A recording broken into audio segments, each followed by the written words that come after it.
Aus der Region für die Region. Das Label für regionale Produkte wünscht gute Unterhaltung bei SRF Bedelüt.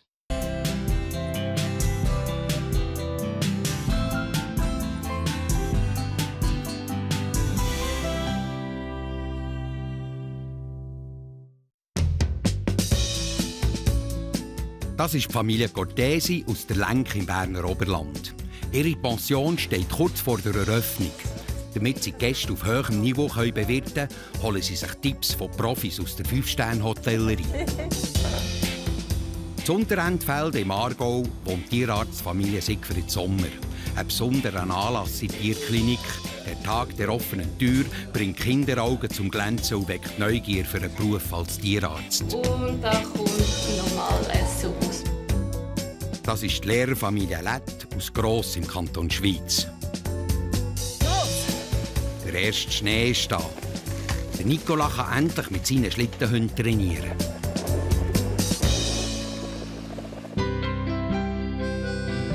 Drei Familien, 3 Welten, das ist SRF bei den Leuten Familiensache.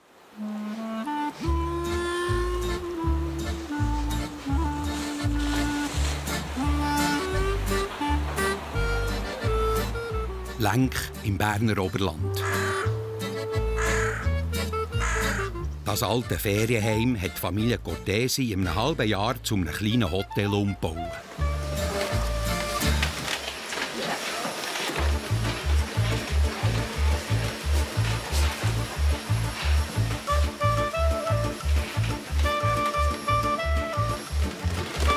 Schon bald steht das Aufrichtungsfest an.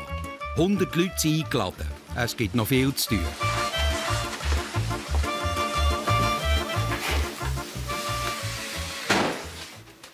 Da ist zwar nur die Fassung kaputt, aber... Ja, rühr nicht an.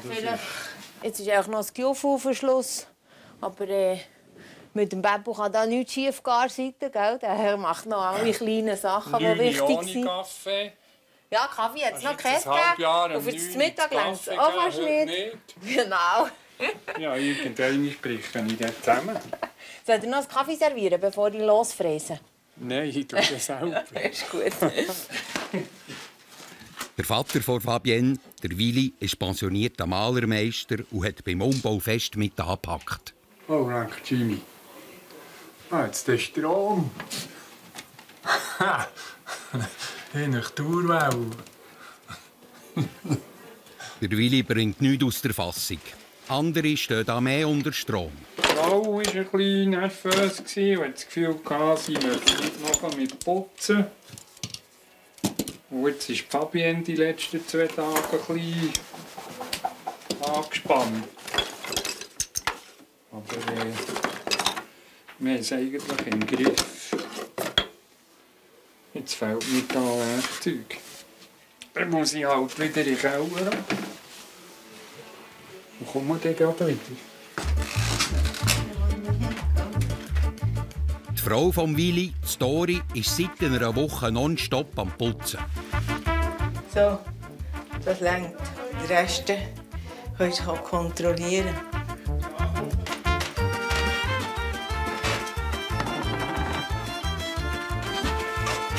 Ich weiß jetzt nicht, wie weit das die Jungen nachher noch sind. Ja, das muss. Was wollen wir anfangen? Es gibt einfach nichts mehr da. Für ein warmes Mittag haben sie keine Zeit. Und zum Malen ein bisschen herhöckeln erst recht nicht. Erholungsphase? Was ist das? Erholungsphase? Die ist irgendwie... Ja, einfach heute schnell schlafen. Aber das mehr auch in den letzten Wochen mehr schnell als lang.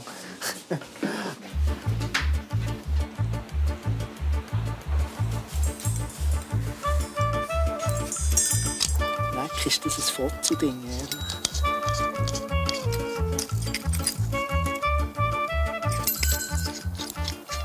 Ich glaube, die grösste Knacknuss für mich ist, einfach zu akzeptieren, im Moment reicht es nur noch für das Arbeiten und für die Lenklotsch aufzubauen. Und nicht noch für Spörteln und nicht noch für sonst einfach nicht den gleichen Rhythmus weiterzuleben wie vorher. Das hatte ich sicher etwa 2 Monate, bis ich das wirklich im Griff hatte. Im Gegenteil, das hier bringe ich nicht in den Griff. Ich drehe durch. Willi! Komm jetzt, MacGyver. Was kann ich machen? Helfen auffüllen da. Du musst einfach das obere wegnehmen. Das. Ich komme nicht nachher. Willi, weißt du was? Das beruhigt mich noch. Du willst so ein Bohneneisen haben, ein Loch machen. Nein. Der Krumm ist ja auch, ist nicht im Plan. Tu dich jetzt nicht auf den Ja. Hast du ihn draussen? Ja.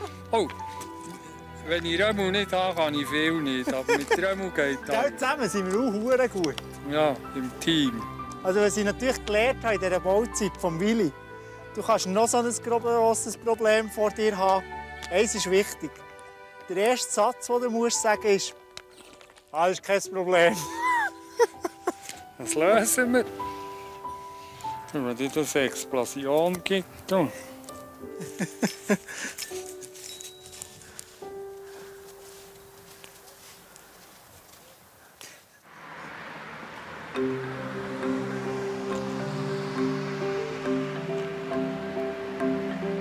In Oberentfelden im Aargau. In der Tierklinik ist viel los. 62 Angestellte arbeiten hier. Zahnspitzen abschleifen.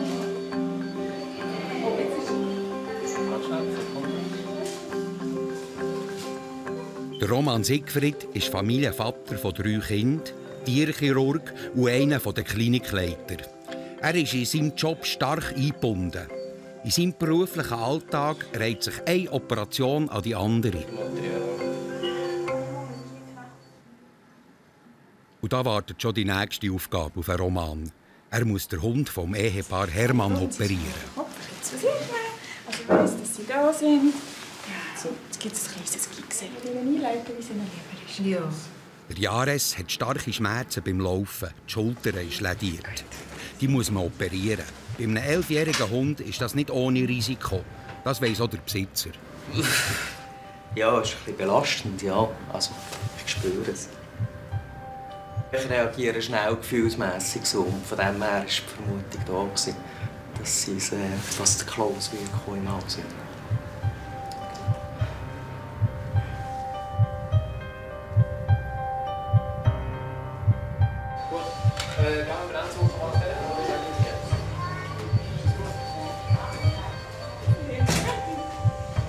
Der Hund leidet an einer chronisch entzündeten Bizepssehne.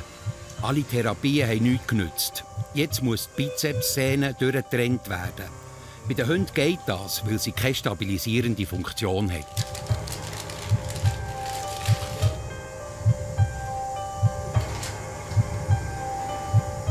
Man sieht, es ist massiv verdickt, die Wäsche ist nicht so dick. So, das war's. Jetzt auf dem Biegen im Strecken. So. Im Roman zur Seite steht hier eine Tierärztin. Er ist auch Ausbildner für Tierärzte, die sich spezialisieren wollen. Wegen der vielen Operationen können sie in kurzer Zeit viele Erfahrungen machen. Ja, es ist für uns eine Philosophie, dass wir eigentlich versuchen, das Niveau der Tiermedizin möglichst aufrechtzuerhalten oder gar zu verbessern. Der Vorteil für uns ist in dem Sinne, dass wir Leute hier haben, die interessiert sind, eine Ausbildung zu machen und nicht einfach nur quasi normal Tierarzt sein. Sie sind sehr wissbegierig und interessiert, sie motiviert hier zu arbeiten. Der Nachteil für uns, muss ich sagen, ist natürlich manchmal auch die Zeit, die es braucht. Das ist schon etwas, was sicher mehr Energie braucht, als wenn man alles kann, zwei Spezialisten zusammen operieren und schnell wäre. Ist schon so.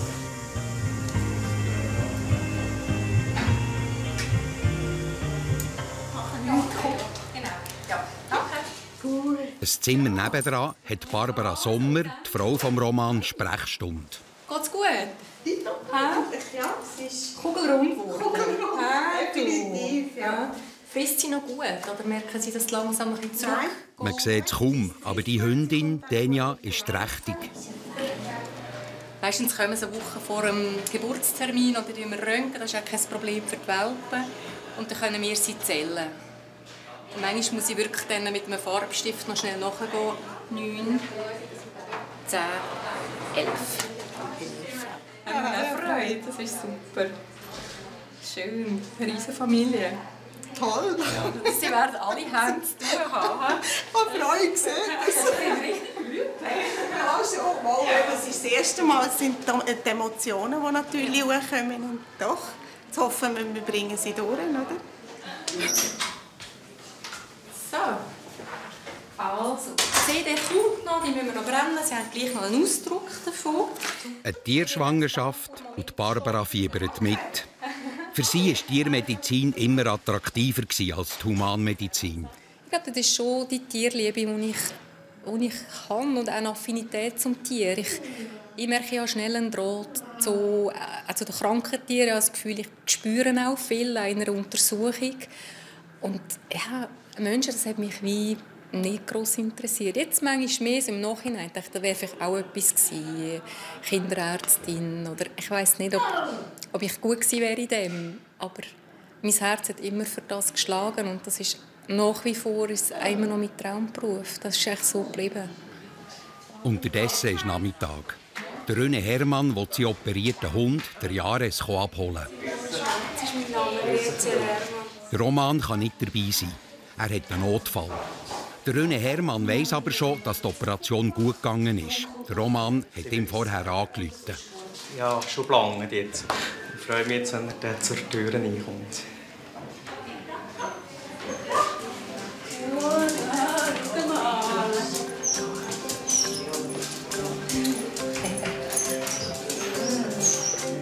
Ich würde sicher schauen, dass der Hund Langsam. Ja, jetzt geht's rein.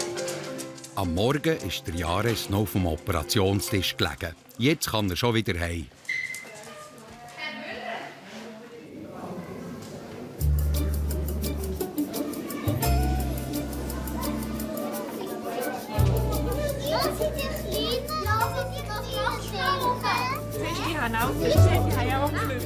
Es ist Mittwochnachmittag und die Lehrerfamilie Lätt ist zusammen in Zürich gezogen.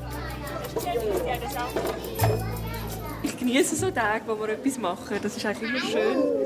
Vor allem, wenn du dann siehst, wie sie hier zufrieden einfach hier an dieser Scheibe stehen und diesen Pinguin zuschauen, ist wirklich schön. Das ist wie früher. Wir sind auch immer bei den Pinguinen gestanden.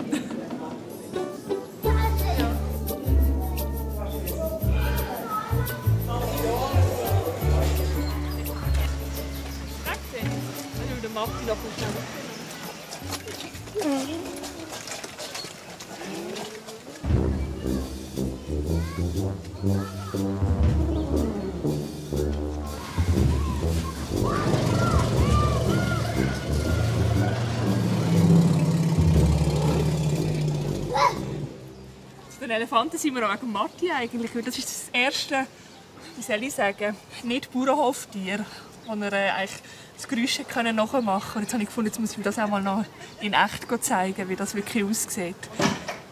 Martin, wie machen die Elefanten? Wo, da ist das?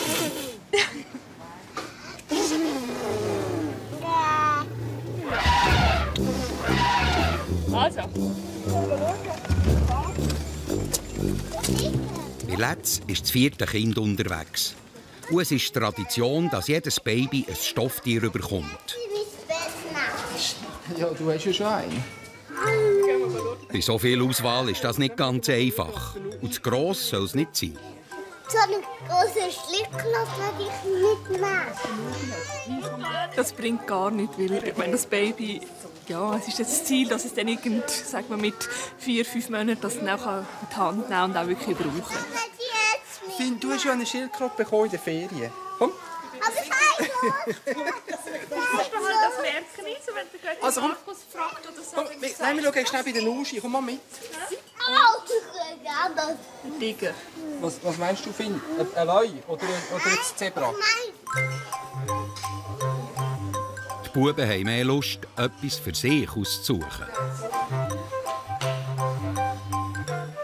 Nein, ich von mir. Also dann nicht. Weißt du, was ich gerne habe? Schau jetzt, wir sind hierher, um für das Baby noch etwas zu holen, nicht für uns. Du musst dir das halt merken, sonst schreiben wir es auf. Ja, und vielleicht bekommst ja du das. Ich kann alle Tiere gerne, was das der Welt Es bringt nichts, wenn du ihn jetzt hast, Ich weißt kann alle Tiere von der Welt gerne. Telefon suchen, machen Telefonten essen. Komm mal zum Backen. Nein, nichts, Schatzeli. Was ist denn mit dir? Nein. Die Stange will ich keine. Jetzt kommst du zu mir. Komm mal zum Backen, ich habe etwas gesagt. Für Nils ist der Tag gelaufen. Das ist hässig. Du willst auch das Zebra, habe ich gehört. Finn? Ist gut, wenn wir das Zebra nehmen. Also, dann gehen wir das Zebra nehmen. Und wir holen den Wagen. Komm. Gut. Wir haben jetzt etwas gefunden, aber schlussendlich haben sich entschieden, weil die Jungs irgendwie abgelenkt waren von all den anderen Sachen in diesem Laden. Immerhin, das Baby hat jetzt ein Nuschi, trotz dem kleinen Drama.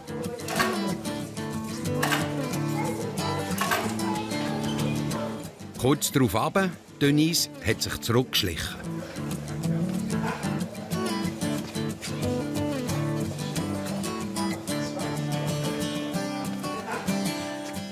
Sie bekommen es einfach so über. Ich habe jetzt gefunden, Weihnachten ist ja bald.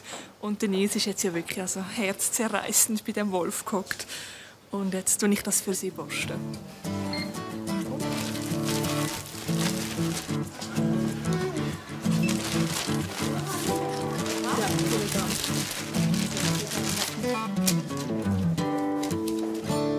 Ja, wie man es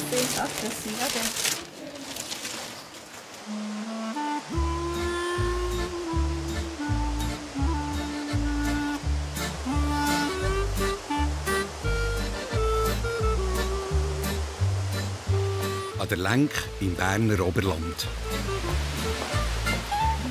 Cortesis erwarten bald die ersten Gäste ihrer Pension. Sie haben noch keine Erfahrung in der Hotelbranche und holen sich darum ein paar Tipps vom Luxushotel. Ich bin gespannt. Hallo.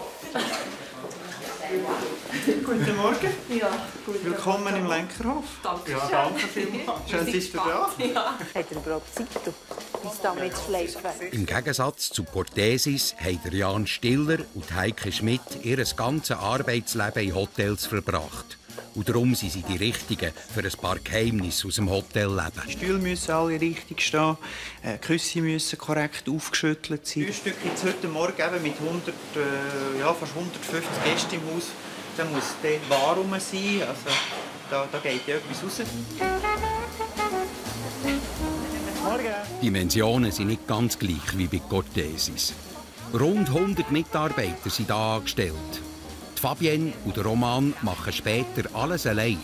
Es ist eine riesige Challenge, 7 Tage für einen Gast da zu sein und schlussendlich dann irgendwo noch das Privatleben wollt ihr das ja noch haben, oder? Also, ist eine Challenge, aber ist machbar. Ihr müsst euch gut vorbereiten darauf und dann müsst ihr einfach eure Freiräume schaffen, ganz klar. Dass man sagt, dann sind wir in den Ferien, dann sind wir zu, dann müssen wir Vollgas geben. Das wird sicher die erste Zeit sein, wo ihr extrem lange Tage werden haben.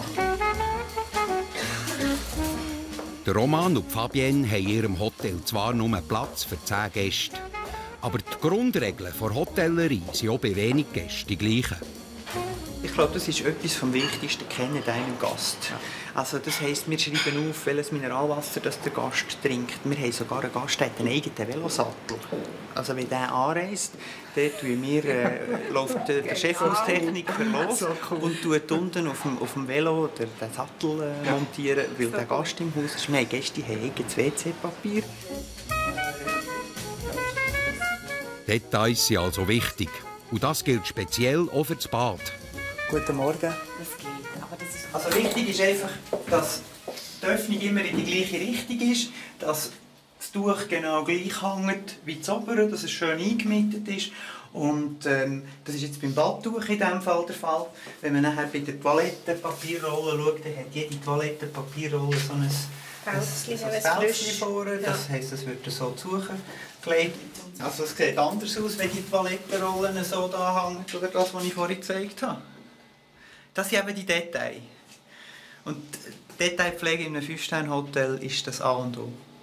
Genau. Also wir tun jetzt wieder her, wie es schön ist. Als Hotelier muss man an vieles denken. Und wenn der Kunde das perfekte Erlebnis bekommt, sollte ihm das so etwas wert sein, findet Jan Stiller. Wir waren überrascht, was Cortesi für eine Preiskalkulation machen wollten. Und ich habe gesagt, spontan, ihr müsst verdoppeln. Also für das, was ihr hier bieten wollt, müsst ihr verdoppeln. Es bringt nichts, wenn man eine Wintersaison übersteht und nachher finanziell am Rand steht. Also verdoppelt haben wir ja nicht gerade. Aber wir sind noch ein bisschen mutiger geworden, sind noch ein bisschen teurer geworden. Das Ziel ist ja auch noch nicht, dass wir davon leben von 5 Zimmern. Das wird nicht gehen. Auch bei sehr hohen Preisen wahrscheinlich nicht, weil dann würde es irgendwann nicht mehr stimmen. Aber vielleicht, dass wir bei 10 Zimmern das würden schaffen, dass wir da ja, ein bisschen davon könnten leben. Das Zimmer zu zweit kostet 200 Franken in Nacht. Und im Sommer wollen Cortesi es auf 10 Zimmer ausbauen. Ich schicke es nächste Woche noch. Also, ich würde gerne mal Baustellenbesichtigung machen. Der Abstecher ins 5-Sterne-Haus hat sich gelohnt. Der eine oder andere Tipp können Cortesi sicher brauchen.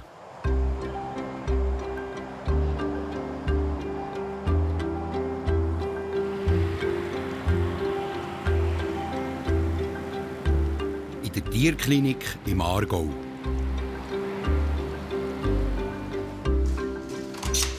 Der Roman Siegfried trifft das Ehepaar Stierli. Grüezi, Siegfried. Tippi.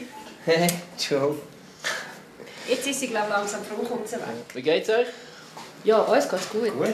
Sind wir froh, kommt sie das Gestell weg? Ja, sie hat jetzt angefangen, immer so ein bisschen auf die offenen Türen zu spekulieren. Okay. Und hat angefangen, immer das Zeug unterführen, kratzen, grübeln. Aber es ist nicht entzündet oder so. Gut. Das hat er, glaube ich, einfach genommen. Ja, und jetzt hat sie auch Gasen unten rausgeschleppt. Der Roman hat die 10-jährige Katze am Knie operiert. Eine aufwendige, teure Operation. 2000 Franken haben die Besitzer dafür zahlen. Ich denke, das Tippi ist Teil unserer Familie. Und wenn das so passiert wäre, ich meine, ich habe auch schon Kreuzbandriss gehabt. Dann haben wir auch nicht gesagt, wir lassen ihn einfach so sein. Und ja, es ist Teil unserer Familie. Und dann war das für uns gar nicht ein Thema gewesen. Und uns hat er auch gesagt, dass sie wirklich eigentlich keine Lebensqualität hat, weil sie keine Stabilität mehr hat im Knie, wenn wir es nicht machen lassen. Und Einschläfern ist also im Moment sicher keine Alternative gewesen. So, eine Spritze. Voilà. Entschuldigung. Das ist schon passiert. Der Stellenwert des Haustiers hat sich verändert, sagt der Roman. Früher hat man ein krankes Tier schneller aufgegeben. Schlussendlich ist Tiermedizin wie manches anderes auch vielleicht ein Spiegel vom Wohlstand der Gesellschaft. Und ist klar, in der Schweiz geht es vielen Leuten sehr gut und können sich ein Haustier leisten und können sich es auch leisten, ein Haustier entsprechend zu behandeln, wie man es heute behandeln kann.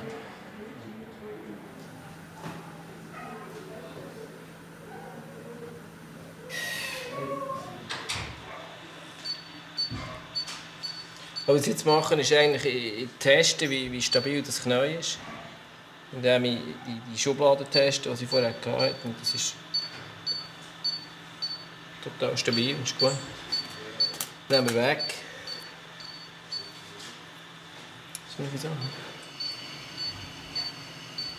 Vor 5 Wochen hat Roman der Fixateur mit einer aufwendigen Operation montiert. Jetzt wird der aus den Knochen rausgeschraubt. Orthopädie vom Feinsten am Tier.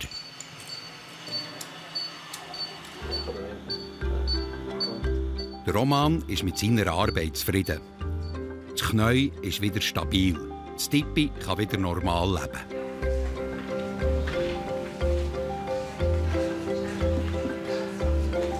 So. Voilà. Oh, merci. Wunderbar. Eine letzte Instruktion und dann ist das Tippi entlassen. Herzlichen Dank. Verstehe. Alles. Sehr Siegfried. Merci vielmals. Verstehe wieder. Merci. Danke. Sagst du auch danke? Das ist gut.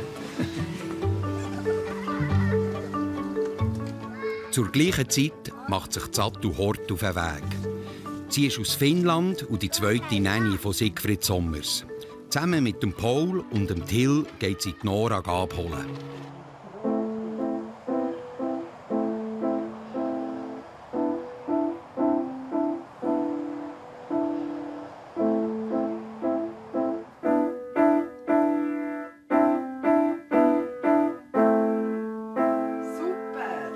eben, gell, da ist wahrscheinlich in der Flöte schon mal gehört. Nicht in der Flöte, glaube ich. Schaut, wenn es ein neues Büchlein ist, gell, ist noch ein bisschen. Zattu ist da, wenn Roman und Barbara arbeiten. Und wenn es mal länger geht, hilft sie auch aus. Hallo. Der geht gar nicht kaputt, der Robert. Also, magst du Schuhe tragen? Oder hast du... Ja.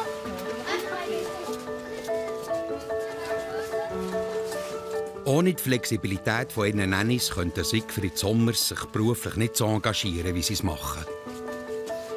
Die Familie hat für mich schon Priorität und ich will ein absolut gutes Gefühl haben, dass unsere Kinder so betreut sind, dass ich gut hier arbeiten kann, mit einem guten Gewissen, dass das so läuft, wie wir uns das vorstellen. Und wenn die Konsequenz wäre, dass wir nicht eine Betreuung hätten, die diesen Anforderungen entspricht, könnte ich mir vorstellen, weniger zu arbeiten. Ja. In der Tierklinik wäre eigentlich Feierabend. Der Roman muss noch Bericht schreiben und die Finanzen kontrollieren. Das ist auch nötig. Mit der Zahlungsmoral von gewissen Tierbesitzern steht es nicht zum Besten. Wir haben auch gerne Tiere, aber schlussendlich haben wir auch hier viele Leute angestellt, die ihren Lohn wollen. Und das muss irgendwie übereingehen. Ja, wir sind nicht ein Wohltätigkeitsverein. Auch wenn wir versuchen, finanzielle Probleme zu lösen, indem man einen Plan aufstellt, wie man eine Finanzierung machen kann für größere Beträge.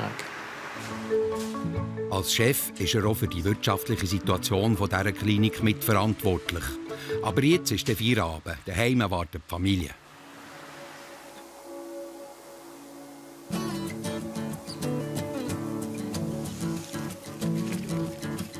Im Gross bei Einsiedeln hat es Schnee gegeben. Heute können die Huskies von Familie Lätt endlich mit dem Schlitten fahren.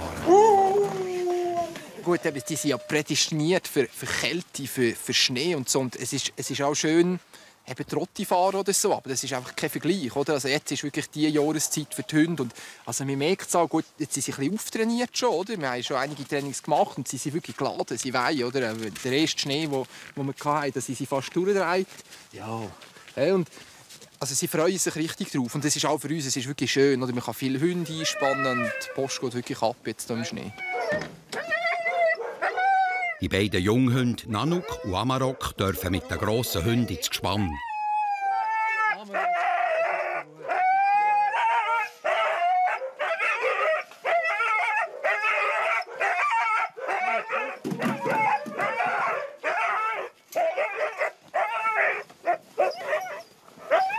Ohne die beiden Helfer Pascal und Silvan würde es mit dem Einspannen nicht klappen.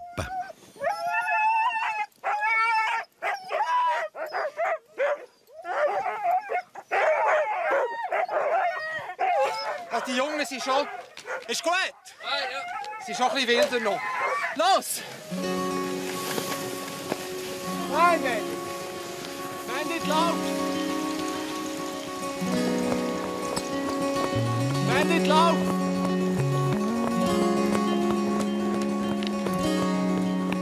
Es ist wirklich ein Abenteuer. Es ist Abenteuer pur, immer mit diesen Hunden. Es ist nicht zu vergleichen mit einem anderen Hund. Gerade weil man ein Rudel hat, sie sind noch ursprünglich wild. Es hat wirklich seinen besonderen Reiz. Und wenn man hier mit dem Schlitten in der Natur unterwegs ist, man ist wirklich in einer anderen Welt.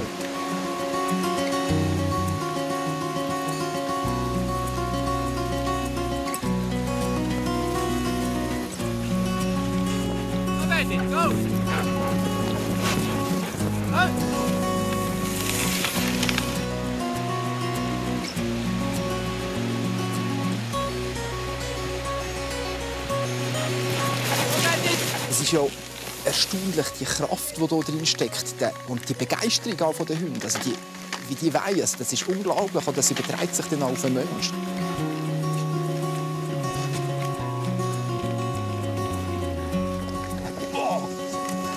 Los, Jungs, komm mit!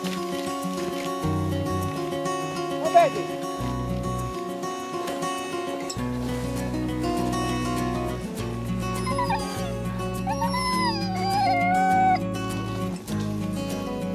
Warte.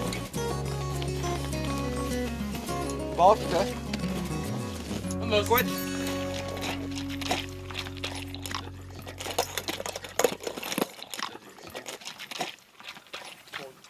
Ein Rudel Huskies ist ein Haufen Arbeit. Gerade wenn man eine Familie und einen Job hat.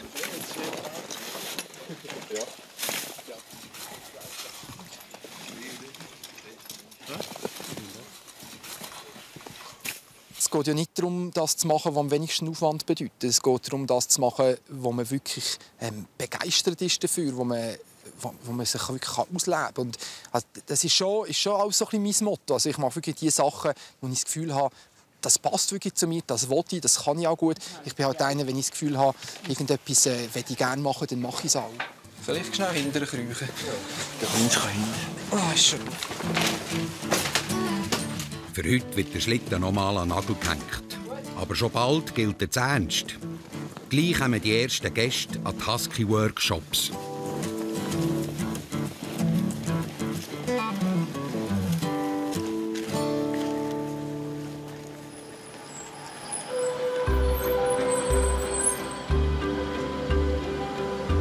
Das Oberentfelden im Aargau, in der Tierklinik. Ich mache vor allem Medizin bei uns. Und das ist der Roman Siegfried. Er ist der Chirurg in der Tierklinik West. Im Wartezimmer hat es heute mal keine Patienten. Wir haben heute Tag der offenen Tür für Kinder von Entfelden. Das ist vom Elternforum, das uns gefragt hat, ob die Kinder kommen dürfen. Und wir machen heute mit ihnen eigentlich wie so einen Parcours durch die Klinik, wo wir ihnen einen Einblick geben in unseren Klinik-Alltag, wo wir uns auch Mühe geben, so Chirurgie, Verbände, Endoskopie ihnen ein näher zu bringen. Und das wird heute Morgen sein, dass 30 Kinder in die Klinik kommen. Ja. Die Patienten lassen heute ausnahmsweise alles mit sich machen.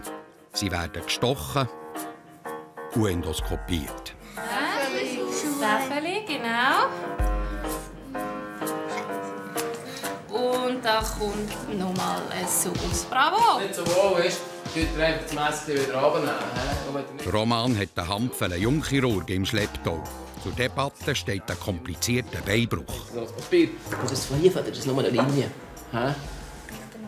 Also, was machen wir jetzt mit dem Tier? Jetzt haben wir es geröntgt, es hat schon Schmerzmittel. Und die Leute haben gesagt, sie möchten es gerne operieren. Ja, du hast eine Idee. Sorry? Betäuben, genau. Betäuben ist, wir sagen einfach anders, wir sagen in Narkose legen. Wisst ihr, was eine Narkose ist? Ja, so in einem tiefen Schlafen sitzen. Genau. Es ist auch immer extrem originell, was für Antworten kommen. Es ist so, hat so eine schöne Naivität, ja, so eine Unverdorbenheit. Der erste Kontakt mit dem, den ich wirklich immer wieder höchst amüsant finde. Und ich bin nicht sicher, wie viel es Tierarzt werden, aber es ist immer so ein bisschen Mühe, dass man das anschauen will als Kind und wir können die Gelegenheit geben. Ich finde das schön. Ja. Könnt ihr schon in die Hand nehmen und schauen? Eine krumme Schere, da kann man überhaupt nicht gut schneiden, weil es immer so um die Kurve geht. Das ist schön blöd. Ja. Da kann man nicht mehr. Ja. Besonders interessant ist der Posten bei Barbara. Da gibt es einen echten Hund zum Untersuchen. Jetzt kannst du das in die Ohren nehmen und dann müssen wir alle leise sein. Stopp. Wie viel hast du zählen? 21. 21. Ja, ist nicht so einfach, gell? Und das war jetzt wie 15 Sekunden. Also wir müssen mal 4 rechnen. Dann gibt das wie viel? 4 mal 21? Die grossen.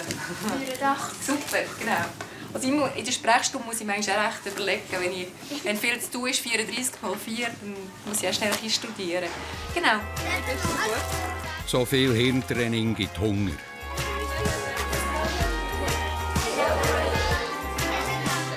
Auch die Nora, die Tochter von Barbara und dem Roman, braucht eine Zwischenverpflegung. Die Kinder sind in der Pause kreativ. Spritzen sind gut gegen Durst.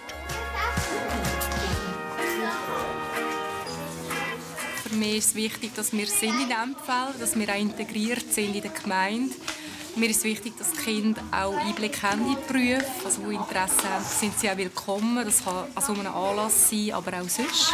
Mir macht es Spass, mit Kindern zusammen etwas zu machen. Also, ich finde, so einen Tag wie heute Morgen, das motiviert einem auch. Und auch die strahlenden Augen der Kinder, also mir freut das extrem. Die Kinder kommen nicht mehr aus dem Staunen raus. Ein Hund in der Physiotherapie.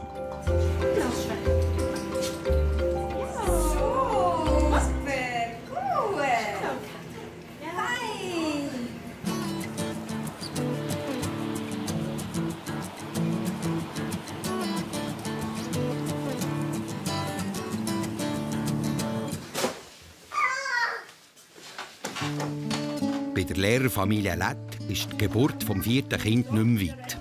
Und wenn es kommt, soll auch der Stubenwagen parat sein. Jetzt ist es wirklich so greifbar. Es kann ja wirklich jeden Tag losgehen.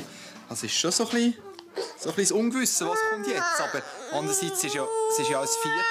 Und wir können es ja ein Stück weit.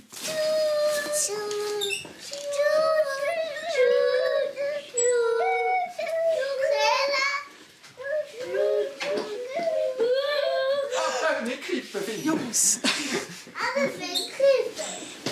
Das kommt am Schluss rauf. Ja, es ist schon speziell. Also jetzt ist es wirklich ganz nahe schon. Hat man das Gefühl, dass es dann wirklich alles parat ist. Und sie wirklich alle 3 sind drin gewesen. Und es ist wirklich schön, wenn jetzt das 4. auch noch reinliegen kann. Wer war denn alles schon da drin? Der Nils, der Finn, der Marti. Und jetzt kommt das Baby ins 5. Ja, also die Geburt selber, das ist schon eigentlich jedes Mal recht ein Stress gewesen. Für mich auch, weil man ist zwar dabei, ich kann aber nicht wirklich eingreifen und das ist ja gleich eine schmerzhafte Geschichte und so. Und auf diesen ganzen Prozess freue ich mich jetzt nicht unbedingt, aber natürlich freut man sich darauf, wenn das Kind da ist. Das Wichtigste ist natürlich, dass das Baby gesund auf die Welt kommt. Ob jetzt die Geburt 3 Stunden oder 10 Stunden geht, das ist nachher nebensächlich. Das ist sicher das Wichtigste für mich. Natürlich ist es schön, wenn sie relativ schnell und nicht allzu schmerzhaft ist, aber das sind dann eigentlich Nebensachen. Ja. Alles ist parat. Also fast alles. Also ich bin der Meinung, dass wir den Namen parat hatten. Und irgendwie vor 2-3 Tagen sind wir irgendwie noch einmal draufgekommen und der Nico ist jetzt doch nicht mehr so begeistert oder nicht mehr so einverstanden mit dem, was wir eigentlich entschieden haben. Beim Bubennamen sind wir so fast sicher, aber noch nicht ganz 100%. Sind wir noch so 2-3, wo wir ab und zu doch wieder verwerfen einen und zum anderen tendieren. Ich will schon, dass wir das definitiv abmachen, bevor das Baby auf die Welt kommt. Ja, dann müssen wir es halt auf der Fahrt ins Spital noch schnell ausdiskutieren.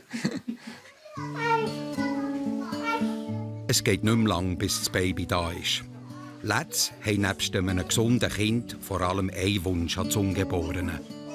Schön wäre es natürlich schon für uns alle, wenn das Kind ein bisschen durchschlafen würde und der Matti irgendwann dann auch, weil dann wird auch für uns alles entspannter. Es ist natürlich schon so, dass das die ganze Situation zum Teil ein bisschen belastet. Fast ausgegessen, bevor wir geschöpft haben. Gut, Ein neues Familienmitglied gibt eine Veränderung. Aber vieles soll auch gleich bleiben. Für unsere Familie, ich wünsche mir einfach, dass es eigentlich so weitergeht, wie es ist. Erstens, dass alle gesund bleiben sicher und dass wir so viel Freude und Spass im Leben werden haben und viele Abenteuer zusammen erleben. Das ist echt das, was wirklich für mich das Wichtigste ist.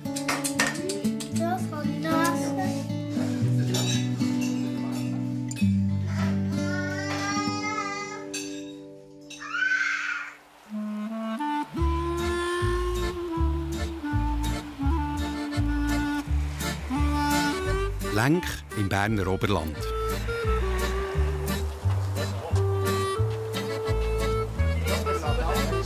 Ich gehe es suchen. Schau mal, wie schön. Oh, prächtig.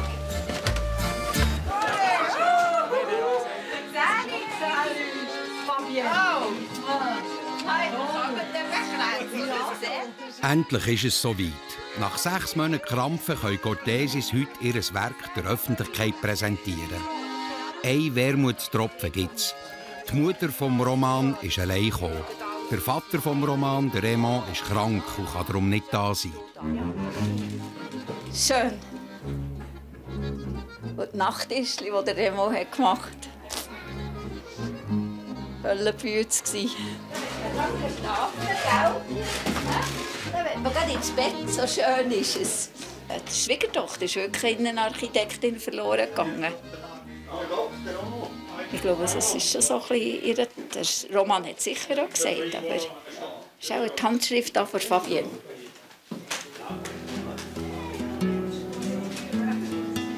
Den Leuten gefällt, was sie sehen.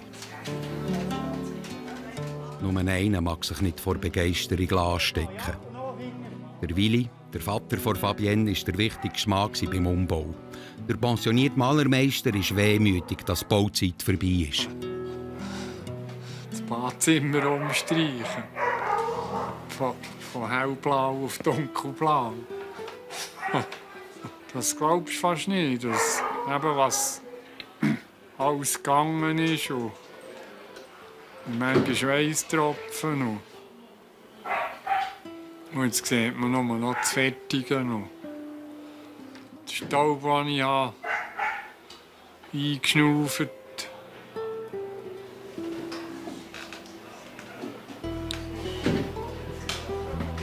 Aber das ist vorbei. Die Zukunft ist, dass da Leute kommen.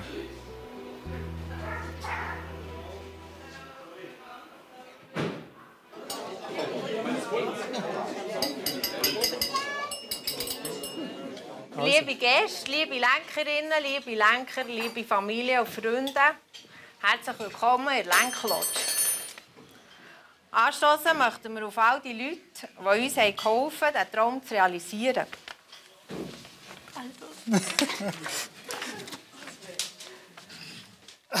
Ja, es ist jetzt halt ein bisschen emotional, weil in den letzten Monaten waren wir eher ein bisschen grob am Arbeiten und die Emotionen sind ein bisschen auf der Strecke geblieben. Und wir möchten im ersten unserem, wo ist der Maler? Ich bin schon heute Abend ein paar Mal gefragt worden, wo ist jetzt der Maler? Willi danken. Ohne ihn würde heute hier kein Risotto serviert werden und wir wären am Bauen und noch am Hämmern. Und die Mami hat unermüdlich geputzt und geordnet und geholfen, obwohl es im September in der Veloferien umgekehrt und das Handgelenk gebrochen. Ist es trotz Schmerzen schnell wieder erlenkt zum Helfen. Es ist ein Beisser und ein grosses Vorbild. Als Dank für diesen grossen Einsatz möchten wir diesen zwei heute ein kleines Merci übergeben.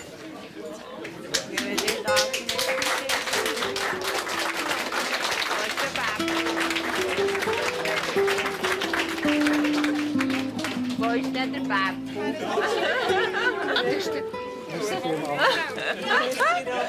Bärbel, komm!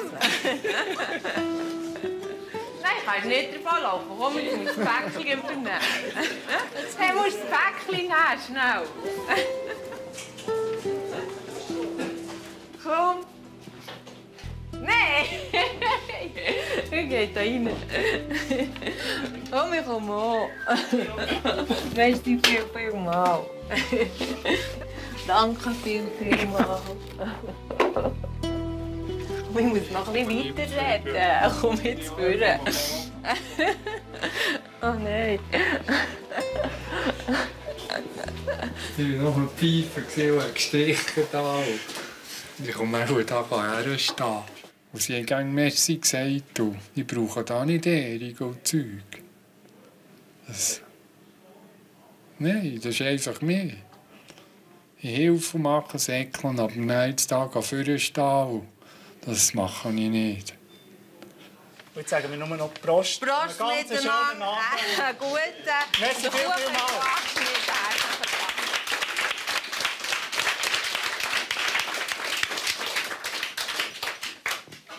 Aber jetzt sag wenigstens gehört. Er hat alles gehört.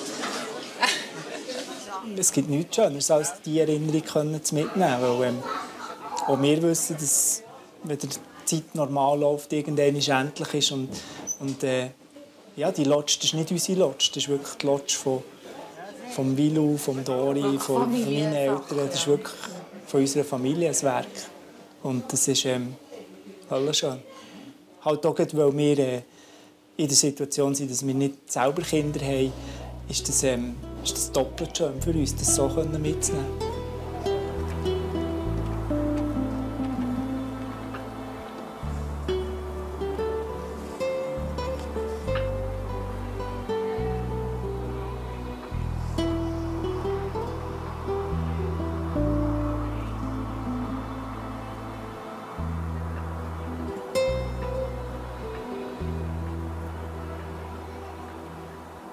Und das nächste Mal bei Familiensache. Die ersten Gäste sind da. Die Familie Cortesi nimmt ihre Pension in Betrieb. An das strenge Hotelierleben müssen sich die beiden noch gewöhnen. Die trächtige Hündin Enja hat geboren. Barbara Sommer merkt, dass sie sich beim Zählen der Welpen getauscht hat. Wie viel habe ich gesagt? 11? Ja. Denise Lätt packt für das Spital. Mal ein bisschen Angst schon. Ich weiss halt gleich nicht, ob alles in Ordnung ist mit dem Baby. Ob alles gut geht, auch für mich persönlich. Schau, jetzt stellen wir hier an. Der Countdown für die Geburt läuft.